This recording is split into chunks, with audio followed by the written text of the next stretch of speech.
Do cíle ve Valetě na Maltě, odkud závod odstartoval, dopluli Češi po 5 dnech, 4 hodinách a 41 minutách, během kterých upluli více než 700 námořních mil. Během závodu okolo Sicílie se museli několikrát potýkat s bezvětřím, ale také se silnou bouří, která vyřadila ze hry 55 lodí ze 173 členného startovního pole.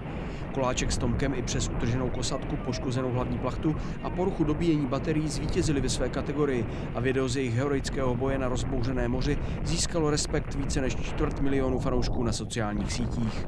Tím, že jsme neměli možnost, jak dobít baterie na autopilota, tak jsme se museli střídat po hodině u řízení plachetnice. Vždycky hodinu si spal, hodinu si řídil nebo si pomáhal dělat manévry. Bylo to vysilující. No ta poslední noc, to už se nám zdály sny zmatený úplně, tyjo, to jsme budili jenom jeden druhýho a říkali jsme si, proč tady jsme. Ale jsme tady a vyhráli jsme. Vyhráli jsme!